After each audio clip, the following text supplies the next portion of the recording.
Welcome to Nocturnal Whispers, where we bring you spine-chilling stories of mystery and horror to haunt your nights.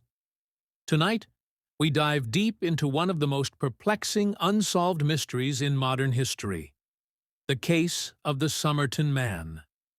It was December 1st, 1948.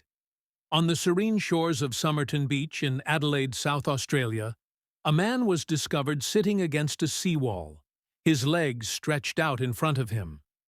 At first glance, he appeared to be sleeping, but as people approached, the truth became clear. He was dead. The man was well dressed, wearing a pressed suit and polished shoes, but carried no identification. His pockets contained a few ordinary items: a used bus ticket, an unused train ticket, a comb, a pack of gum, and some cigarettes. But something was deeply unsettling. Every single label had been carefully removed from his clothing, leaving no hint of where the garments had come from or who he might be. The mystery deepened when a hidden pocket in his trousers yielded a tiny scrap of paper with two cryptic words: Tamam Shud.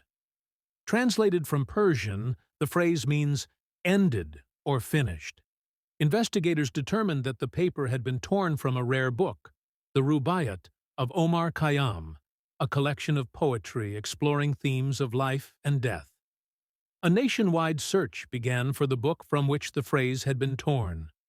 Weeks later, a man came forward with a copy he claimed to have found on the back seat of his car, parked near the beach on the night of the man's death.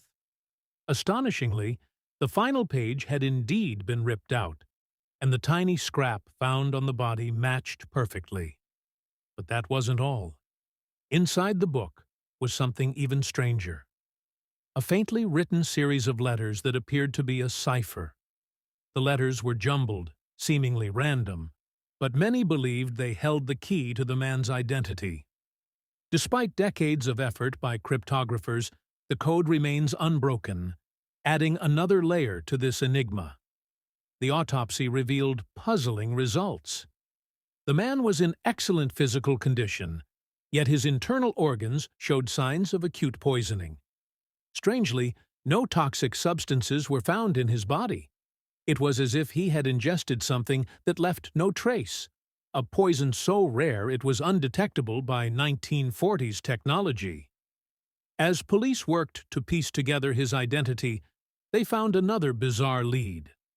A local nurse named Jo Thompson, who lived not far from Somerton Beach, was linked to the case when her name appeared in connection with the copy of the Rubaiyat.